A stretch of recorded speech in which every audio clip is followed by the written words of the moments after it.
هو القرآن والفرقان إليه تنصت الأكوان وفيه تعطر الآذان والقرآن.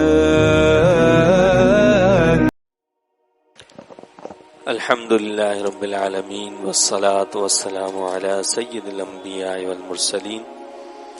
اللهم صل وسلم على سيدنا ومولانا محمد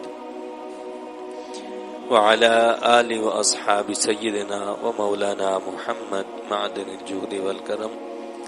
الحمدللہ آج 15ویں پارے کی ابتدا سے 16ویں سپارے کے نصف تک کی تلاوت کی گئی. اس میں سب سے پہلے سورہ بنی اسرائیل کی تلاوت ہوئی. بنی اسرائیل کے تذکرے کی مناسبت سے اس سورت کا نام بنی اسرائیل رکھا گیا ہے.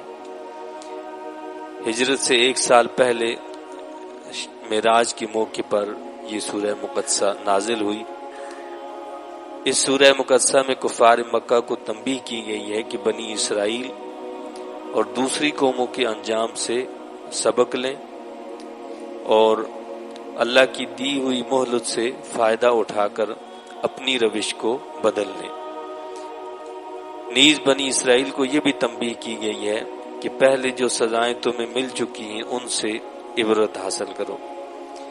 انسانی سعادت اور فلاح کے اصول سمجھاتے ہوئے توحید خداوندی، نبوت اور قرآن کریم کے حق ہونے کی واضح دلیلیں دی گئی ہیں اور اعتراض کرنے والوں کے جوابات بھی دیے گئے ہیں. اسلامی مملکت کا منشور بتایا گیا. چونکہ ہجرت سے پہلے نازل ہوئی تو ہجرت کے بعد ایک اسلامک اسٹیٹ کا چونکہ قیام ہونے والا تھا، اس لیے اللہ تعالیٰ نے اسلامی مملکت کا پورا ایک منشور بتایا ہے. رسول اللہ صلی اللہ علیہ وسلم اور آپ کے صحابہ کرام کو ہدایت کی مشکلات کے طوفان میں مضبوطی کے ساتھ جمے رہیں اور پورے صبر و استقلال کے ساتھ تبلیغ و اصلاح کے کام میں لگے رہیں. اللہ تعالیٰ نے اپنے رسول صلی اللہ علیہ وسلم کو، اپنے ہر رسول کو آسمان و زمین کی بادشاہت اور نظام کائنات کا مشاہدہ کرایا ہے. اسی طرح رب کائنات نے حضور انور صلی اللہ علیہ وسلم کو بھی اس کا مشاہدہ کرایا، جسے معراج کے نام سے یاد کیا جاتا ہے. اور اسی معراج میں نماز پنجگانہ فرض ہوئی، کیونکہ اصلاح نفس اور تزکیہ نفس اور صبر و ثبات کے لیے یہ ایک عظیم نسخہ الہی ہے. تو یہ معراج جو ہے یہ کوئی روحانی یا خواب کی معراج نہیں تھی. یہ حضور علیہ الصلوۃ والسلام جسم اقدس کے ساتھ بیداری کے عالم میں معراج پر تشریف لے گئے. پہلا سفر آپ کا مسجد حرام سے مسجد اقصی تک، پھر مسجد اقصی سے آسمانوں تک اور آسمانوں سے سدرۃ المنتہا تک، اور وہاں سے جہاں تک رب کائنات نے چاہا لامکان تک اپنے محبوب صلی اللہ علیہ وسلم کو بلایا اور راز و نیاز کی باتیں ہوئیں اور جو مشاہدات اور انوار تجلیات عطا فرمانے تھے وہ عطا کیے. اور ساتھ ہی ساتھ ہمارے لیے نماز پنجگانہ کا تحفہ دیا گیا جو ہمارے لیے معراج ہے. یعنی مومن کی معراج کس میں ہے؟ نماز میں. فرمایا کہ نماز مومن کی معراج ہے. تو بندہ مومن اگر معراج حاصل کرنا چاہتا ہے تو فرمایا کہ وہ نماز کی پابندی کرے. سورہ الکہف پڑھی گئی. کہف غار کو کہا جاتا ہے. یہ لفظ اصحاب کہف کے سلسلے میں استعمال ہوا ہے، اسی مناسبت سے اس کا یہ نام رکھا گیا ہے. مشرکین مکہ نے اہل کتاب کے مشورے سے 3 سوالات کیے جن کے جواب میں یہ سورت نازل ہوئی. یعنی مشرکین نے یہود و نصارہ کے ساتھ مل کر مشورہ کیا اور حضور علیہ الصلوۃ والسلام کے نعوذ باللہ امتحان کے لیے کہ جی ان کا امتحان لو اور پتہ چل جائے گا کہ یہ سچے نبی ہیں یا نہیں ہیں. تو 3 سوالات کیے. پہلا سوال یہ تھا کہ یہ اصحاب کہف یعنی غار والے یہ کون لوگ تھے. دوسرا سوال یہ تھا کہ ذوالقرنین کا قصہ کیا ہے. اور تیسرا سوال یہ تھا کہ قصہ خضر کی حقیقت کیا ہے. یہ تینوں قصے عیسائی اور یہودی تاریخ سے تعلق رکھتے تھے۔ اصحاب کہف کے بارے میں بتایا کہ اصحاب کہف وہی توحید کے قائل لوگ تھے جس کی دعوت قرآن دے رہا ہے۔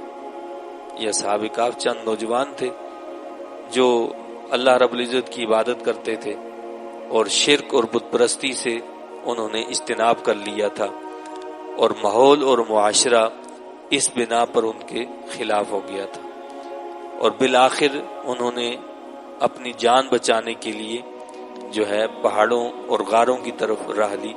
یہ کوئی عام طبقے کے لوگ نہ تھے، بلکہ اس معاشرے کے وزراء اور مشیروں کے صاحبزادے تھے کہ جنہوں نے اسلام قبول کر لیا تھا، اور جو توحید کی جو ہے نہ صرف یہ کہ اس کا اقرار کرتے تھے، اس کی دعوت دیتے تھے۔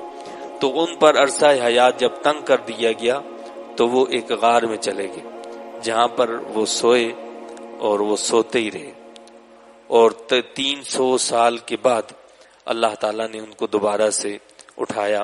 تو یہ سارا قصہ اور واقعہ جو ہے اس میں بیان کیا گیا۔ پھر قصہ خضر و موسیٰ علیہ السلام میں مومنین کے لیے تسلی ہے بتایا، اور کفار کے لیے اشارہ ہے کہ جن مصلحتوں پر کارخانہ قدرت چل رہا ہے وہ تمہاری نظروں سے پوشیدہ ہے۔ یعنی حضرت سیدنا خضر اور سیدنا موسیٰ علیہ السلام کو جو واقعہ ہوا تو اس میں اہل ایمان کو تسلی دی گئی، اور کئی رازوں سے پردہ اٹھایا گیا۔ خضر علیہ السلام جو ہیں وہ جہاں پر موجود تھے، حضرت سیدنا موسیٰ علیہ السلام ان کے پاس پہنچتے ہیں اور ان سے فرماتے ہیں کہ میں آپ کے ساتھ اس علم کو حاصل کرنا چاہتا ہوں۔ یعنی علم کے لیے ایک تو طویل سفر آپ نے کیا، یعنی اتنا طویل سفر تھا کہ آپ نے خود فرمایا راستے میں کہ ہم تو بہت تھک گئے ہیں، اور پھر چل پڑے۔ تو علم کے لیے سفر کرنا یہ انبیاء کرام علیہ السلام کی سنت ہے۔ تو جب آپ نے حضرت خضر علیہ السلام سے یہ فرمایا تو انہوں نے کہا کہ آپ میرے ساتھ نہیں چل سکتے، تو آپ نے فرمایا کہ نہیں، میں آپ کے ساتھ جو ہے یہ علم حاصل کرنا چاہتا ہوں۔ فرمایا کہ بس ایک شرط ہے کہ پھر جو میں کروں تو تم مجھ سے کوئی سوال نہیں کرو گے۔ تو سیدنا موسیٰ علیہ السلام نے فرمایا کہ ٹھیک ہے، میں کوئی سوال نہیں کروں گا۔ لیکن ہوا یہ کہ جب حضرت خضر علیہ السلام اور حضرت سیدنا موسیٰ علیہ السلام ایک کشتی میں بیٹھے اور کشتی تھوڑا آگے گئی تو آپ نے اس کشتی کا ایک تختہ جو ہے نکال دیا، اور اس طرح جو ہے ظاہر ہے کہ کشتی ایک طرح سے ناکارہ ہو گئی۔ تو سیدنا موسیٰ علیہ السلام نے اعتراض کیا کہ یہ آپ نے کیا کر دیا، آپ لوگوں کو ڈبونا چاہتے ہیں؟ تو سیدنا خضر علیہ السلام نے فرمایا کہ میں نے آپ کو نہیں کہا تھا کہ آپ میرے ساتھ صبر نہیں کر سکیں گے؟ تو آپ نے پھر معذرت کی اور پھر چل پڑے۔ اسی طرح آگے جا کر حضرت سیدنا خضر علیہ السلام نے ایک بچے کو قتل کر دیا۔ آپ نے پھر اس پر اس طرح کا ایک اعتراض اٹھایا، اور پھر اسی طرح آگے چل کر ایک بستی آئی، اور اس بستی میں آپ نے بھوک لگی ہوئی تھی، پیاس بھی تھی۔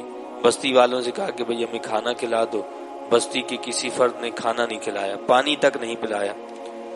تو آپ کو اس پر بڑا دکھ ہوا کہ بھائی بستی کا کوئی شخص بھی ہمیں کھانا ہی نہیں کھلا رہا۔ اتنے میں دیکھا کہ ایک دیوار گرنے والی تھی۔ حضرت خضر علیہ السلام فرمانے لگے کہ بھائی آؤ اس جو ہے دیوار کو ہم بناتے ہیں۔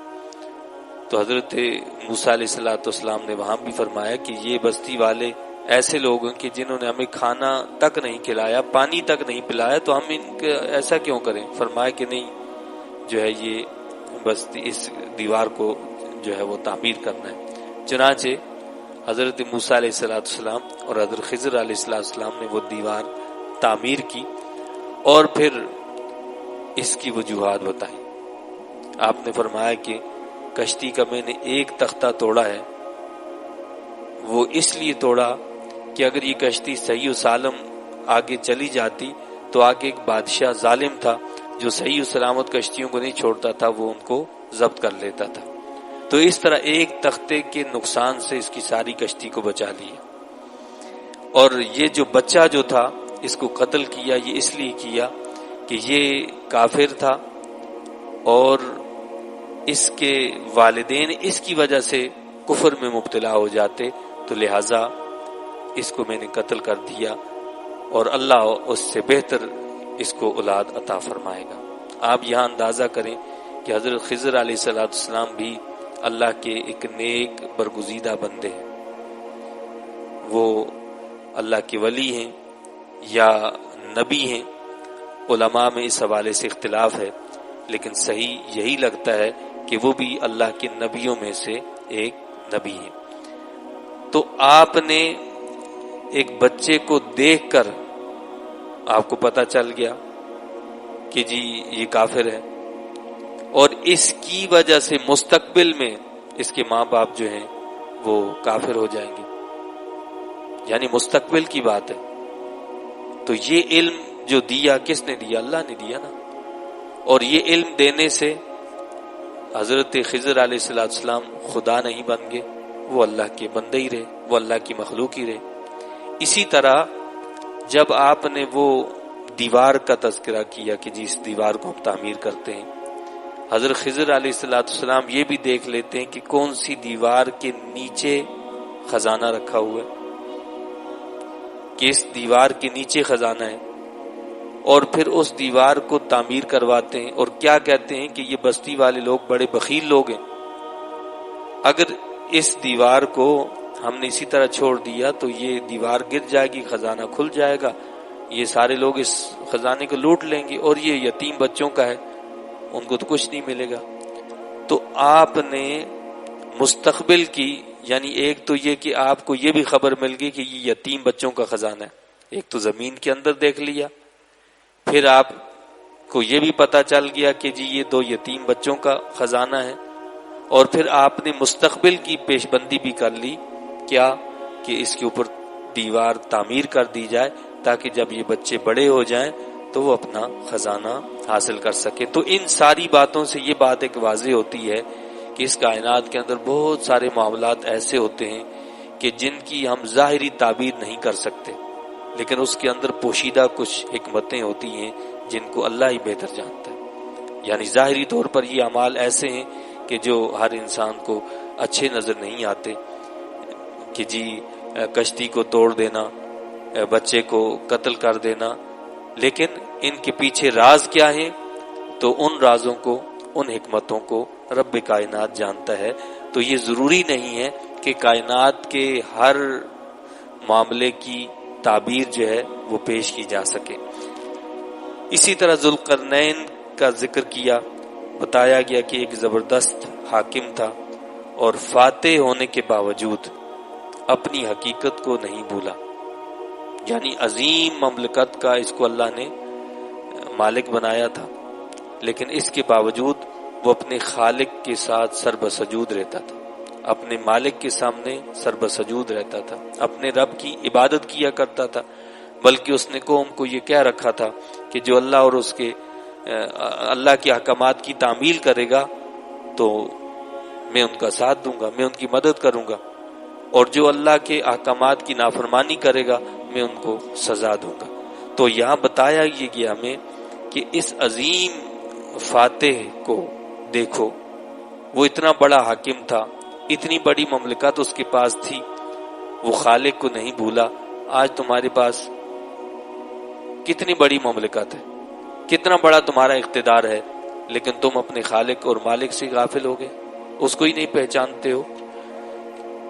اسی طرح پھر سورہ مریم کی تلاوت ہوئی. حضرت سیدہ مریم علیہ السلام کا اس میں چونکہ تذکرہ کیا گیا ہے، اسی مناسبت سے اس کا نام مریم رکھا گیا ہے. ہجرت حبشہ کے موقع پر یہ سورہ مقدسہ نازل ہوئی. اس میں حضرت سیدنا زکریا علیہ السلام کی دعا کا ذکر ہوا. آپ نے اللہ سے دعا کی کہ میری اولاد کوئی نہیں ہے، یا اللہ اولاد عطا فرما. اللہ رب العزت نے آپ کی دعا کو قبول کیا. حضرت یحییٰ علیہ السلام کی بشارت دی، اور آپ کی زوجہ محترمہ جو تھی وہ بھانج تھی، اللہ نے ان سے حضرت یحییٰ علیہ السلام کو بھیج دیا۔ حضرت سیدنا عیسیٰ علیہ السلام کا معجزانہ پیدا ہونا اس کا بھی ذکر کیا گیا۔ حضرت سیدنا ابراہیم خلیل اللہ علیہ السلام کی ہجرت کا تذکرہ ہوا اور اشارہ کیا کہ تم اسی طرح کے گمراہ ہو۔ اہل مکہ کو یعنی اشارہ دیا کہ تم اسی طرح کے گمراہ ہو اور دین کے دشمن ہو جیسے تمہارے جد امجد حضرت ابراہیم علیہ السلام کی قوم تھی۔ غور کرو، انجام کار ابراہیم علیہ السلام کو غلبہ اور تسلط ملا، یعنی حضرت ابراہیم خلیل اللہ علیہ السلام کا وہ واقعہ بتایا ہے کہ جو آپ کا چچا تھا جو بت پرست تھا اور بت بنا کر بیچا کرتا تھا، تو اس نے آپ کے ساتھ جو ہے بد کلامی کی اور بالآخر آپ مجبور ہو گئے کہ آپ اس جگہ کو چھوڑ کر ہجرت کر جائیں۔ تو اس وقت جو آپ نے گفتگو کی اور قوم نے جو ہے نہیں مانی بات، تو یہاں یہ بتایا گیا ہے کہ اے اہل مکہ، جو طرز عمل حضرت ابراہیم خلیل اللہ علیہ السلام کی قوم نے ان کے ساتھ اختیار کیا، یعنی حضرت ابراہیم علیہ السلام کی بات کو نہیں مانا، تمہارا بھی وہی طرز عمل ہے، تم بھی اسی جھٹلانے والے قوم کی طرح ہو۔ پھر مختلف انبیاء کرام علیہ السلام کا ذکر کیا کہ وہ سب انہی تعلیمات کے امین بنائے گئے تھے جو محمد مصطفیٰ صلی اللہ علیہ وسلم پیش فرما رہے ہیں، مگر ان کے پیروکاروں نے ان کی تعلیمات کو مسخ کر دیا اور دین کا حلیہ بگاڑ دیا۔ یعنی انبیاء کرام علیہ السلام جب اس دنیا سے تشریف لے گئے، ان کے پیچھے آنے والے جو لوگ تھے تو انہوں نے تعلیمات انبیاء علیہ السلام کو بگاڑ کر رکھ دیا اور ان کی صحیح اتباع اور پیروی نہیں کی۔ سورہ مقدسہ کے آخر میں اہل مکہ کی اعتقادی اور نظریاتی گمراہی پر اصلاحی انداز میں تنقید کی گئی ہے۔ اللہ تعالیٰ سے دعا اور التجا ہے کہ اللہ تعالیٰ ہمیں ان تعلیمات کی سمجھ عطا فرمائے اور سمجھ کر ان کے مطابق عمل کی توفیق عطا فرمائے۔ آمین۔ وآخر دعوانا ان الحمد للہ رب العالمین۔